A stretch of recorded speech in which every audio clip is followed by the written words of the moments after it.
Assalamualaikum warahmatullahi wabarakatuh. Perkenalkan, saya Dea Laura Putri Malta, NIM 2005296 dari Prodi Pendidikan Pancasila dan Kewarganegaraan. Baiklah, video ini merupakan tugas UTS Ilmu Negara. Dalam video ini saya akan menjelaskan materi seputar mata kuliah Ilmu Negara. Baiklah, untuk materi yang pertama yaitu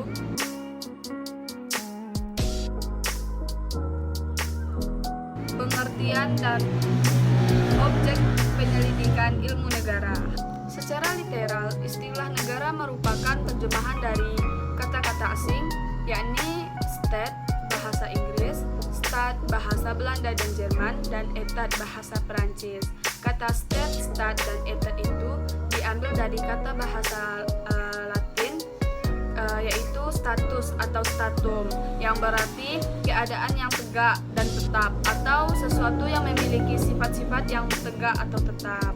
Secara terminologi, negara diartikan dengan organisasi tertinggi di antara satu kelompok masyarakat yang memiliki cita-cita untuk bersatu, hidup dalam daerah tertentu, dan mempunyai pemerintah yang berdaulat.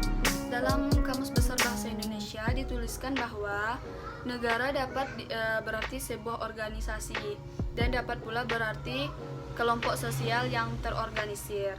Pengertian negara dalam Kamus Besar Bahasa Indonesia dijelaskan bahwa sebuah organisasi yang memiliki kekuasaan tertinggi dan ditaati oleh rakyat, dan juga sebagai kelompok sosial yang menduduki suatu wilayah atau daerah tertentu yang terorganisir di bawah lembaga politik dan pemerintah yang efektif.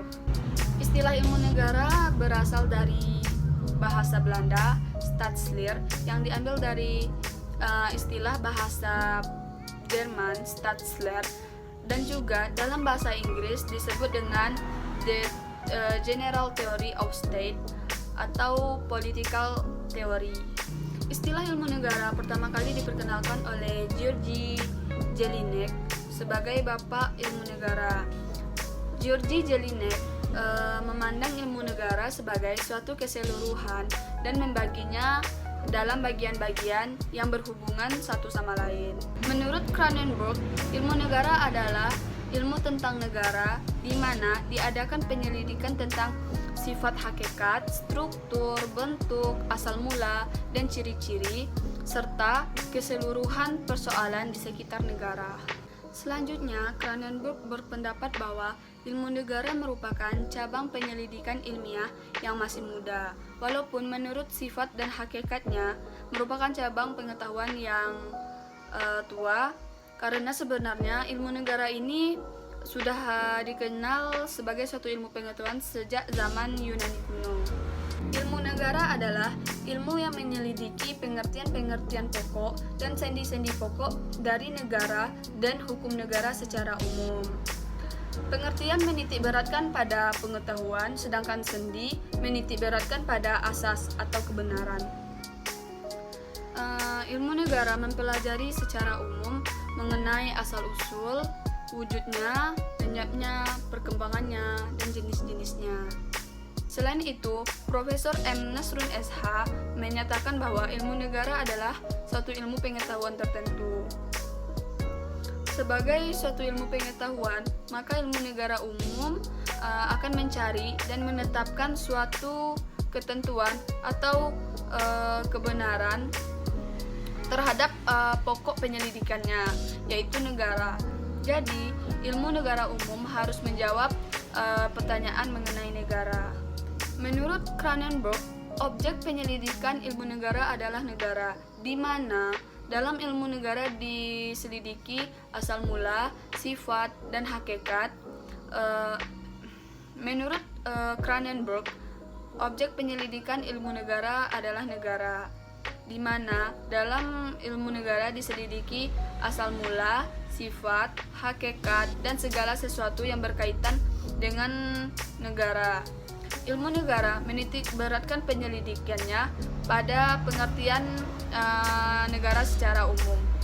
Menurut Cronenberg, objek penyelidikan ilmu negara adalah negara, di mana dalam ilmu negara diselidiki asal mula, sifat, hakikat, dan segala sesuatu yang berkaitan dengan negara. Ilmu negara menitik beratkan penyelidikannya pada pengertian negara secara umum. Profesor M. Nasrun SH dalam hal ini sependapat dengan Cranenburg. Menurutnya, sebab wujud dari ilmu negara umum adalah menyelidiki dan menetapkan asal mula, intisari, dan wujud negara secara umum atau pada umumnya. Objek penyelidikan ilmu negara adalah negara secara umum, sehingga ia sering disebut sebagai ilmu negara umum. Jadi, dapat disimpulkan bahwa ruang lingkup serta objek penyelidikan dari ilmu negara adalah negara dalam pengertian abstrak, terlepas dari waktu dan tempat tertentu, bukan suatu negara tertentu yang secara positif berada pada suatu wilayah atau daerah dengan waktu tertentu. Ilmu negara menyelidiki pengertian-pengertian pokok, grondbegrippen, dan sendi-sendi pokok, grondbeginselen, dari negara yang berlaku dan ada pada setiap negara.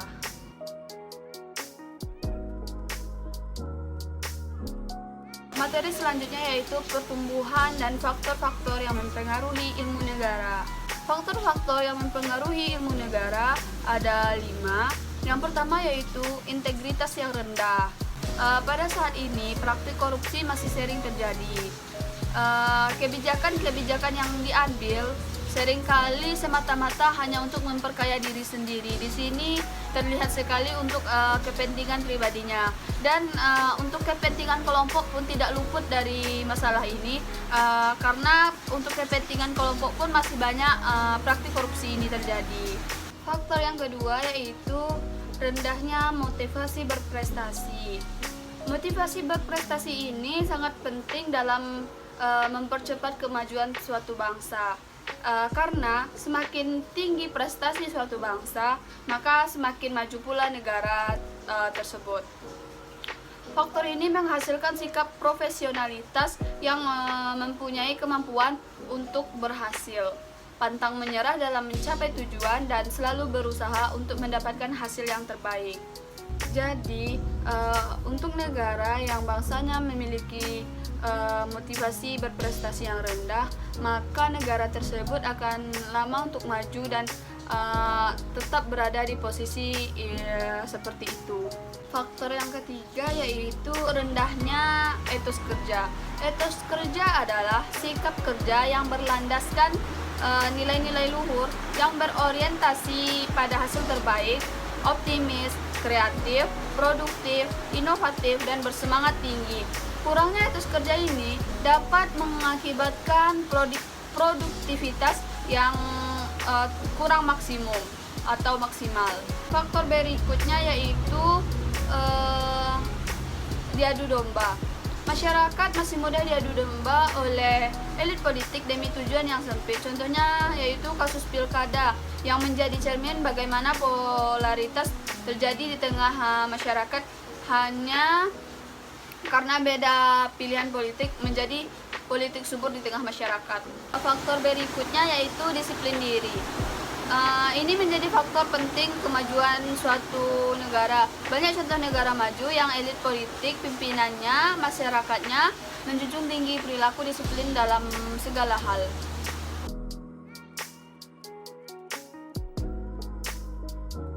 Materi selanjutnya yaitu hubungan ilmu negara dengan ilmu politik, hukum tata negara, dan hukum administrasi negara.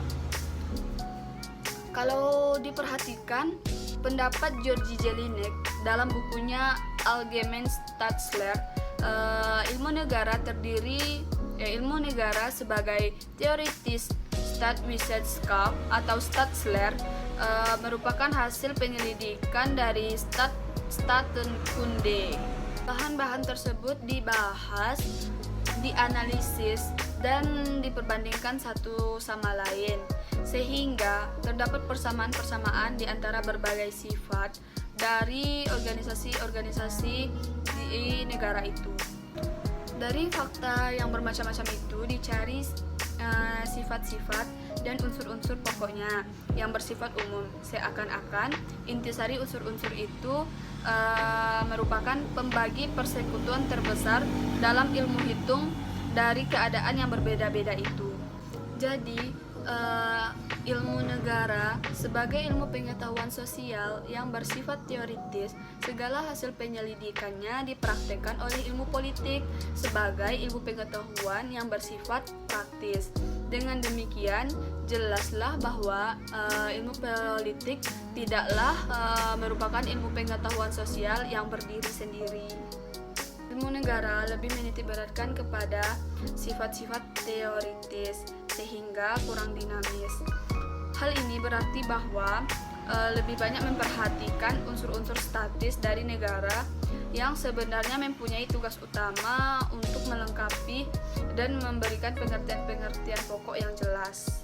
Yang mendasari konsepsi-konsepsi ilmu politik lebih menitikberatkan kepada faktor-faktor yang konkret, terutama sekali berpusat kepada gejala-gejala kekuasaan, baik yang mengenai organisasi negara maupun yang memengaruhi pelaksanaan tugas-tugas negara. Oleh karena itu lebih dinamis. Maka dalam hubungan ini jelaslah ada sifat-sifat komplementer. Karena itu ilmu negara merupakan salah satu barcode atau teras inti dari ilmu politik. Ilmu hukum tata negara dan ilmu hukum administrasi negara mempunyai hubungan yang erat dengan ilmu negara karena ilmu-ilmu tersebut mempunyai objek yang sama dengan ilmu negara. Perbedaannya, ilmu hukum tata negara dan ilmu hukum administrasi negara memandang negara dari sifatnya dan pengertiannya yang konkret. Objek dari ilmu hukum tata negara dan ilmu hukum administrasi negara adalah negara yang sudah terikat pada tempat, keadaan, dan waktu. Jadi telah mempunyai adjektif tertentu, misalnya negara Republik Indonesia. Kemudian negara dalam pengertiannya yang konkret itu diselidiki lebih lanjut mengenai susunannya, alat-alat perlengkapannya, wewenang, dan kewajiban alat-alat perlengkapannya. Antara ilmu hukum tata negara dan ilmu hukum administrasi negara terdapat pula hubungan yang sangat erat. Bahkan di negara Belanda, dua lapangan hukum tersebut pernah disebut bersama-sama, yaitu Staat and Administrative Recht. Bahkan kedua hukum tersebut selalu diajarkan oleh seorang guru besar. Meskipun demikian, tidaklah berarti bahwa kedua cabang ilmu tersebut adalah sama.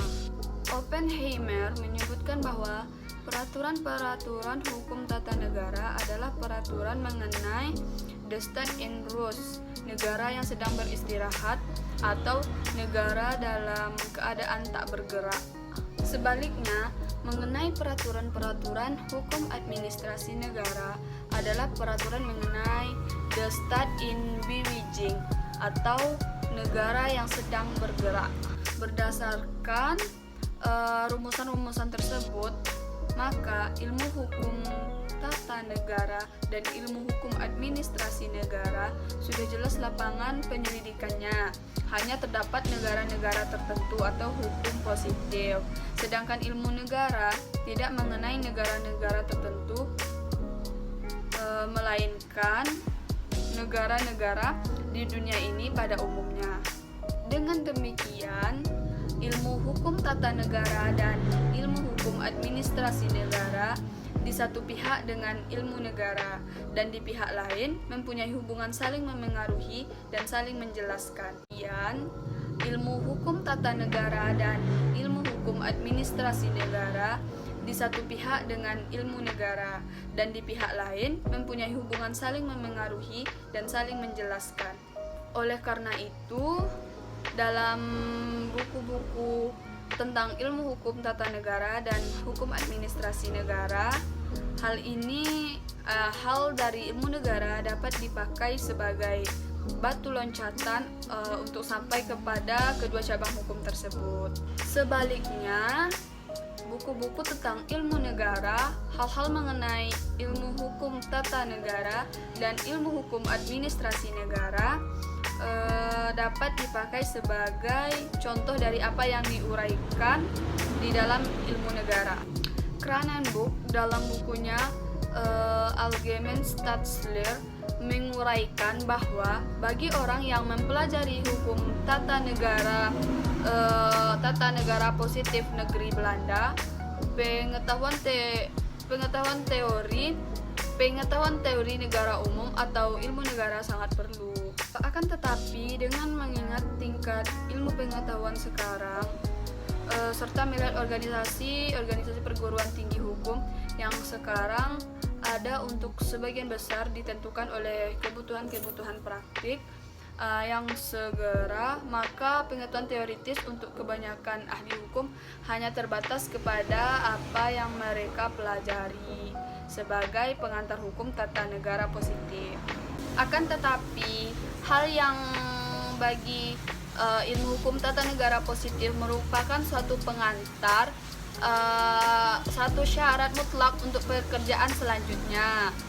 Bagi ilmu negara merupakan tujuan sesungguhnya dari penyelidikan yang dilakukannya.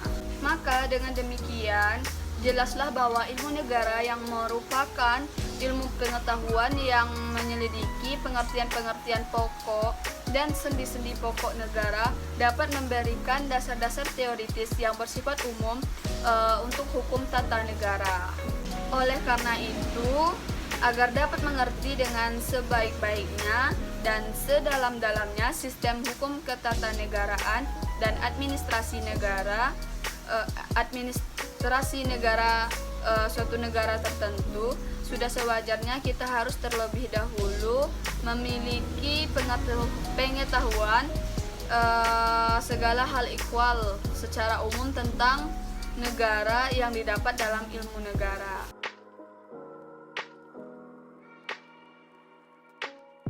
Materi berikutnya yaitu teori-teori sifat hakikat negara. Teori sifat hakikat negara berfungsi untuk mengetahui dan memahami apa sebenarnya suatu negara itu. Dari sisi sosiologis, maksud suatu negara adalah memahaminya sebagai anggota masyarakat atau Zone Politikon, dengan sebagai bangsa menggambarkan cita-cita kehidupan bangsanya. Teori yang pertama yaitu teori organis tentang negara atau Organische Staatslehre. Negara dianggap sebagai suatu organisme yang hidup seperti manusia. Negara identik dengan manusia. Teori yang kedua yaitu teori kekuatan ikatan atau Verbandsein-Herr. Negara itu terdiri dari dua golongan, yang memerintah dan yang diperintah. Di antara keinginan pemerintah dan keinginan rakyat yang tidak sama diarahkan pada tujuan tertentu, dicoba disatukan dengan cara perimbangan kekuatan dengan kekuasaan. Teori yang ketiga yaitu teori hukum murni atau Reinrechtslehre. Negara merupakan suatu ketertiban. Kaidah personifikasi dari ketertiban hukum adalah ketertiban negara. Hukum mempunyai daya ikat atau mengikat manusia. Negara punya kekuasaan negara terpancar dari hukum. Masyarakat hukum harus tunduk pada hukum. Negara identik dengan hukum.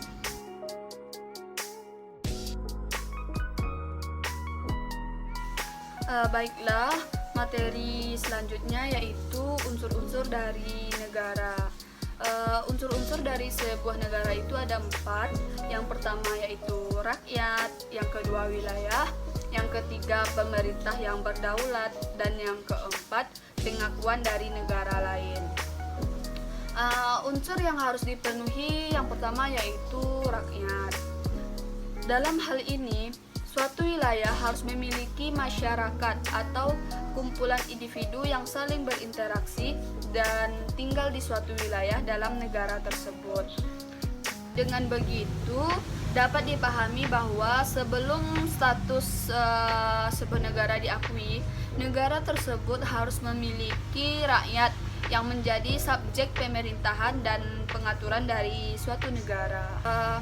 Sehingga jika sebuah negara yang tidak memiliki rakyat, maka itu belum bisa dikatakan sebagai negara, melainkan hanya tanah atau pulau kosong tanpa penghuni.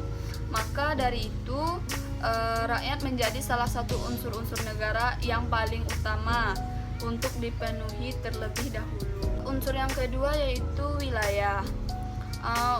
Wilayah merupakan unsur-unsur dari negara yang tidak kalah pentingnya dengan rakyat.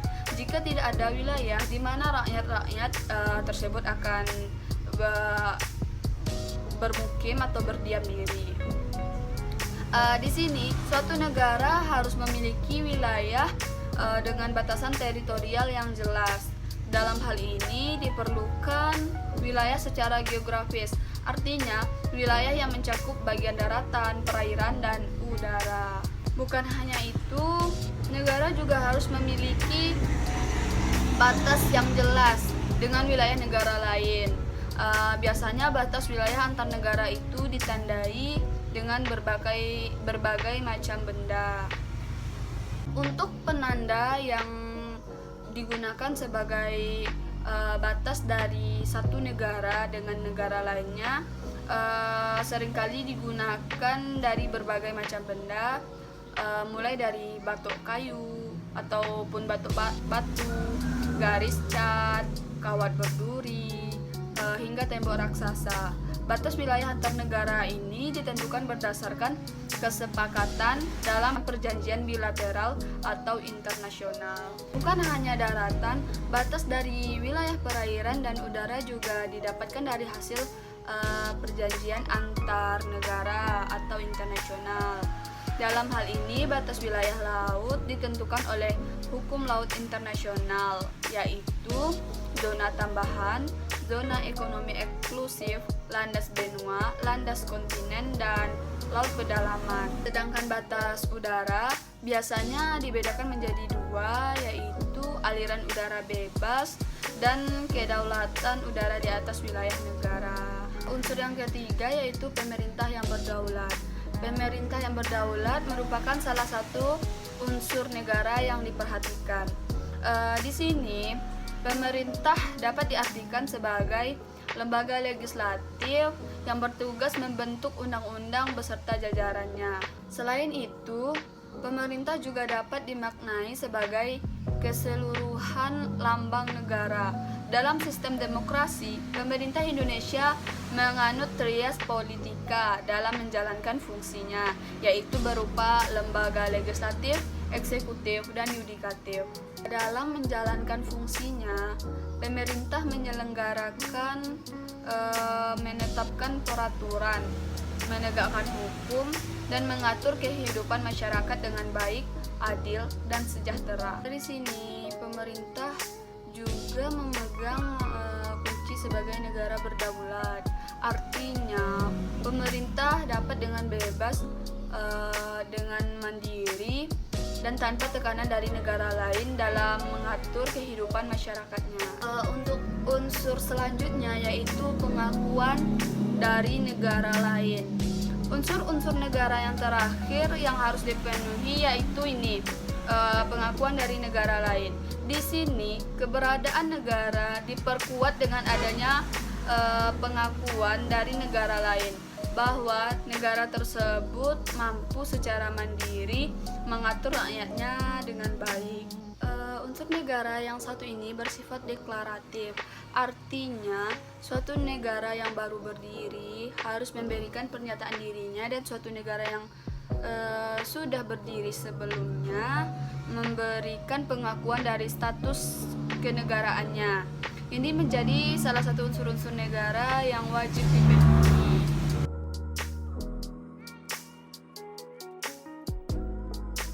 Baiklah, materi selanjutnya yaitu terbentuknya negara dan pertumbuhan negara. Untuk terbentuknya suatu negara harus dipenuhi terlebih dahulu unsur-unsur dari sebuah negara, yaitu ada 4. Yang pertama rakyat, yang kedua wilayah, yang ketiga pemerintah yang berdaulat, dan yang keempat pengakuan dari negara lain.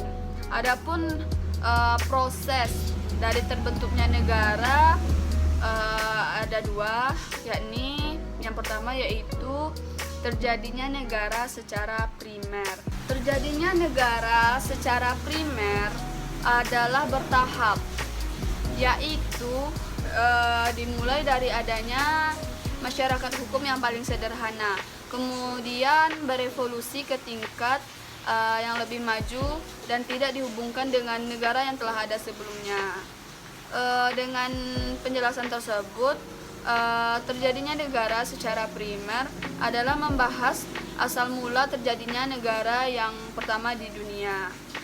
Dalam proses terjadinya negara secara primer ada 4 fase, yaitu fase yang pertama yaitu fase Genootschap. Pada fase ini merupakan perkelompokan dari orang-orang yang menghubungkan dirinya untuk kepentingan bersama dan disandarkan pada persamaan. Mereka menyadari bahwa mereka mempunyai kepentingan yang sama, dan kepemimpinan di sini dipilih secara primus inter pares atau yang terkemuka di antara yang sama.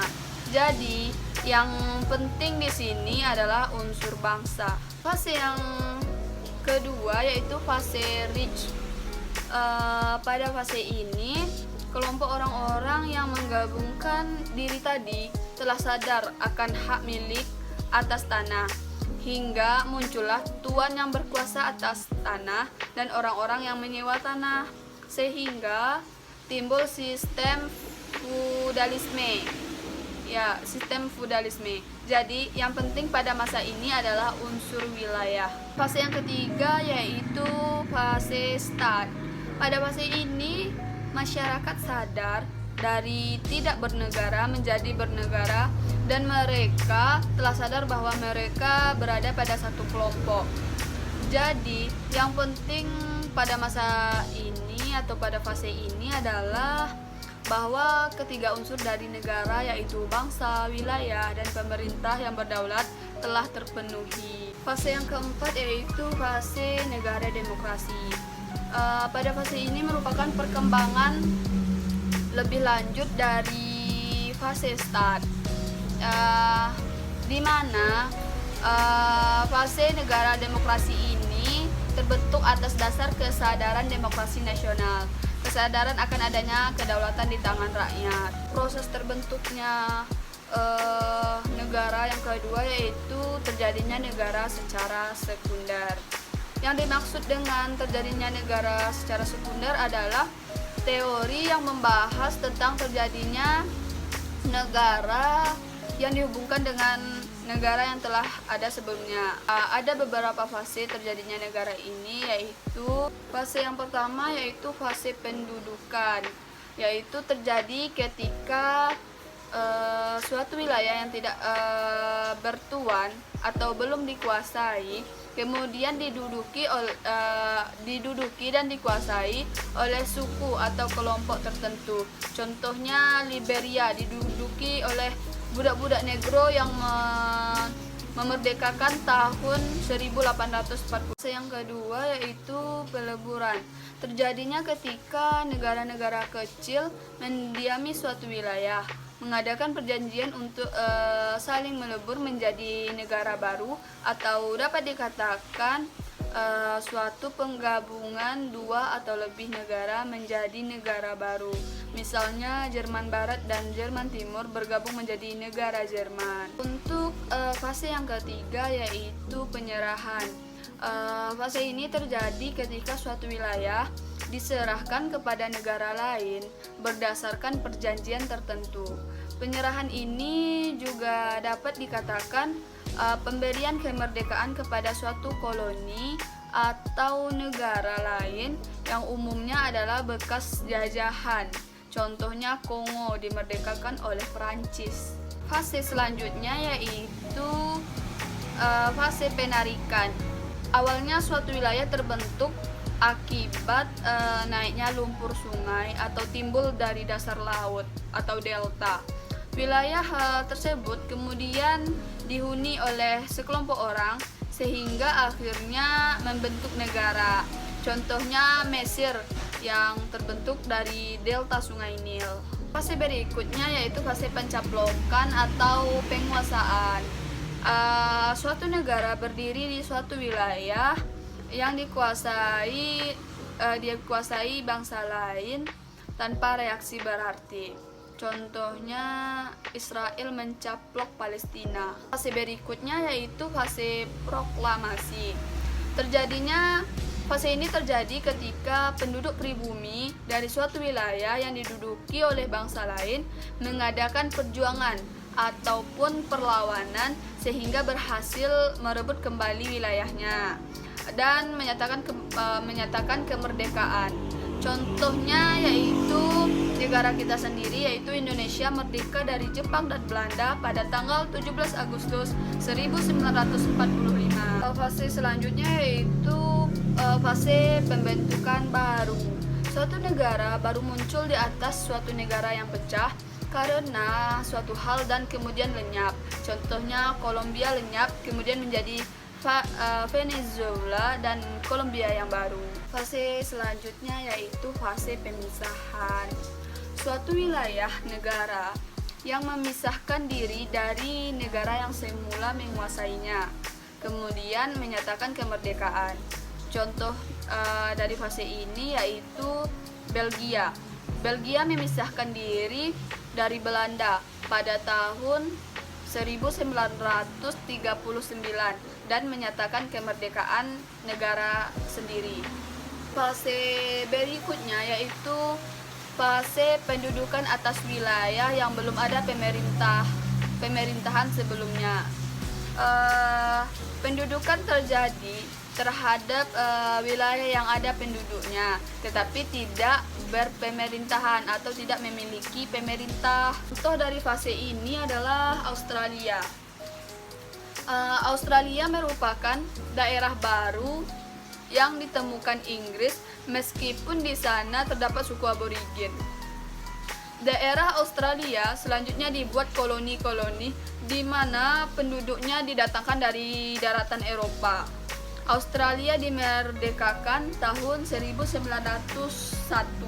Untuk proses terbentuknya suatu negara yang ketiga yaitu pengakuan dari negara lain. Salah satu unsur terdirinya suatu negara adalah adanya pengakuan suatu negara kepada negara lain. Ada dua teori yang menyatakan bahwa kedudukan unsur pengakuan negara kepada negara lain ini yaitu teori konstitutif dan deklaratif.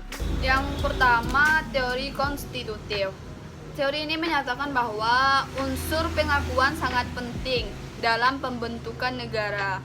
Hal itu dikarenakan unsur ilmiah yang menjadikan negara dapat melangsungkan kehidupannya dalam hubungan internasional. Untuk teori yang kedua yaitu teori deklaratif. Teori ini menyatakan bahwa unsur pengakuan hanya merupakan pengumuman terhadap negara lain bahwa telah berdirinya negara baru. Ada atau tidaknya unsur ini, negara masih dapat melangsungkan kehidupannya. Selanjutnya yaitu pertumbuhan negara. Pertumbuhan negara ini terbagi menjadi dua, yaitu pertumbuhan primer dan pertumbuhan sekunder. Pertumbuhan yang pertama yaitu pertumbuhan primer. Pertumbuhan negara yang masih dalam bentuk sederhana sekali dan kemudian berkembang melalui tingkat-tingkat yang lebih maju menjadi negara modern. Pertumbuhan negara secara primer dapat disimpulkan yaitu masyarakat hukum yang merupakan keluarga besar, kerajaan, negara, dan bangsa.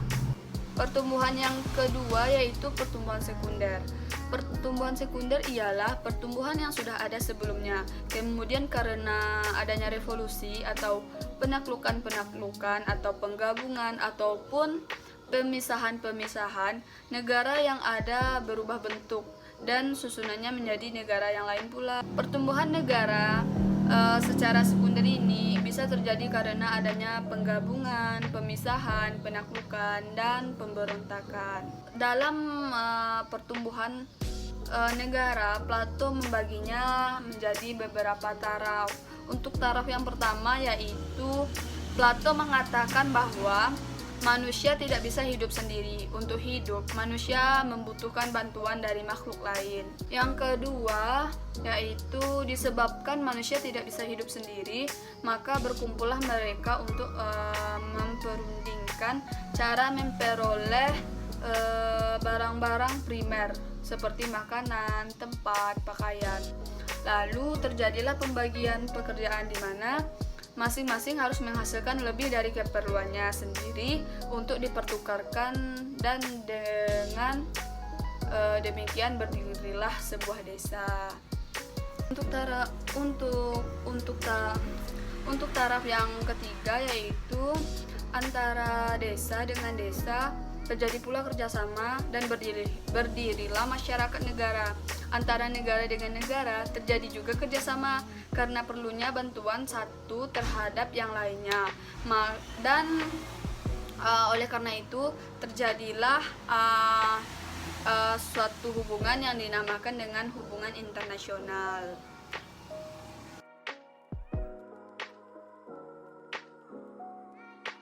Baiklah, untuk materi selanjutnya yaitu teori pembenaran negara atau legitimasi kekuasaan negara.